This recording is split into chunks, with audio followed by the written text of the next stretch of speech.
Welcome to the NC Baptist Podcast. I am Todd Unzicker, your host and Executive Director of the Baptist State Convention, North Carolina.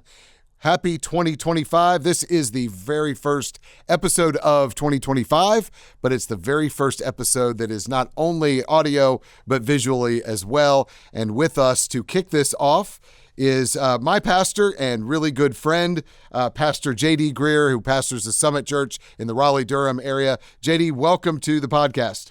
You made an odd choice for the first video presentation.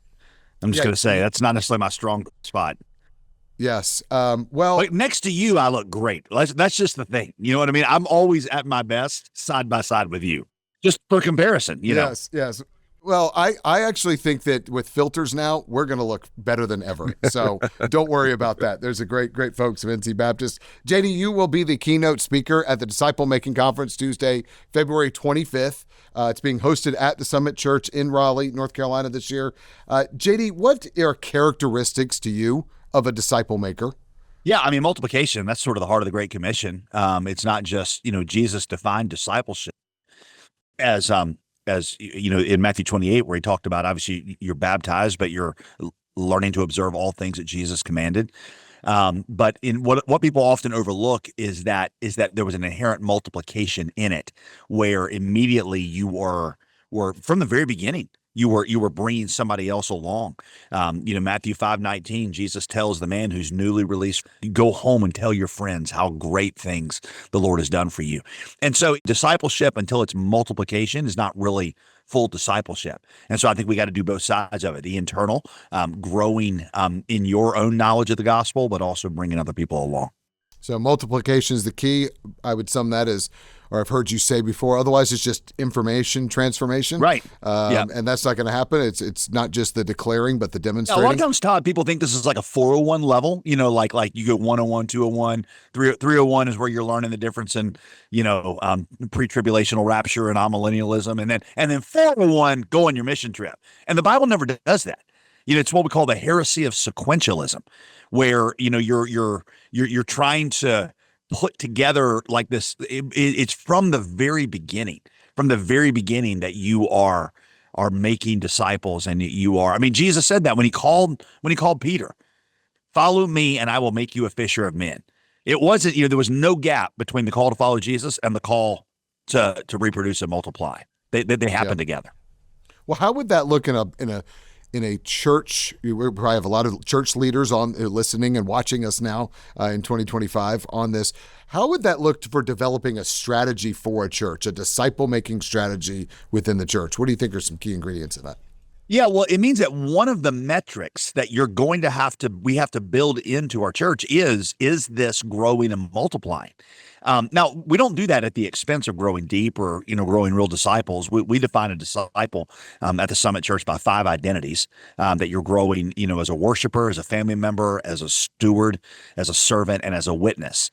And we kind of grow our people. We'll try to grow our people along those five tracks. But as we're doing that, what we're also saying is, are our small groups, are they multiply? Or is it just kind of a stagnant pond that all this water runs into, or are we producing rivers that are producing other things? It's what we sell. You replicate what you celebrate, and what we celebrate with our small groups is those that multiply. I had lunch with one of our small group leaders the other day, and he was telling me he's been a small group leader at the Summit Church for 12 years, and he said, JD, in 12 years, I've had a total of 150 people in my small group. I have a list of them. He actually has all their names. He says, my wife and I keep up with every small group member and where they go. He said, of those 150, 10 are currently in our small group. He said, of the remaining 140, 139, he said, one out of the 140 just stopped coming. Of the other, the other 139 were either sent out to help plant a church or help plant another small group. That's what we're celebrating with our staff. Even whether it's volunteer staff or a paid staff, one of the things that we ask every year is, who are you bringing along to either replace you or to be sent out from us to one of our church plants? So that, the idea is every 2 or 3 years at our student ministry, for example, the student minister has somebody that he could either use to replace him, or he could now say, I've got somebody ready to go into this position in another church or a church that we're planting. And I know you've always said we send out our best, those who have been already doing Right. that themselves. It always made me wonder why I was with you for 10 years and some people only one year. I know, right? Yeah, we send the best, we keep the rest. So Right. You kept me for a really long time. JD, what kind of disciple-making conference, 1,500 people are going to be there, pastors, lay people, leaders in the church. What's kind of a sneak peek? What's on your heart that you feel like the Holy Spirit is really wanting to impress upon you that people can look forward to at the disciple-making conference? yeah, what I really hope to do, because what I always enjoy when I go to things like this is just being very practical. I mean, you want to combine the theological, the devotional, the missional, the bright heart of the Great Commission.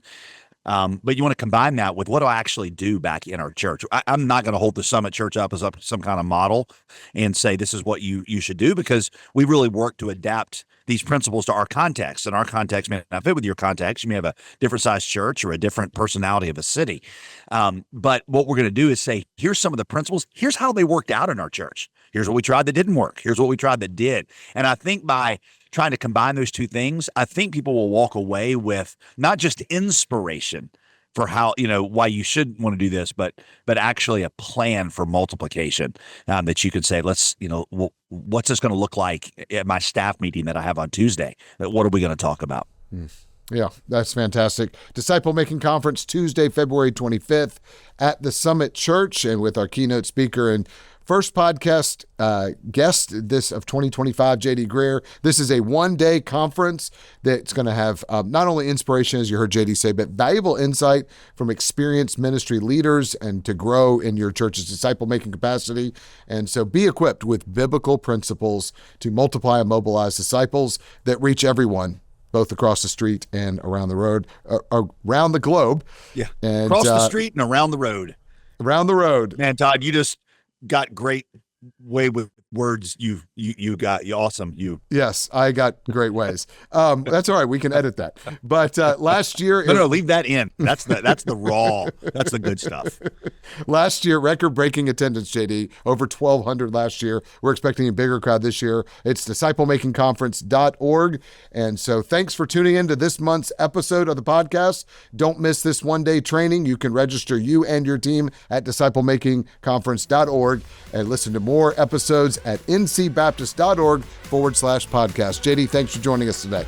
My pleasure, Todd. Look forward to this conference.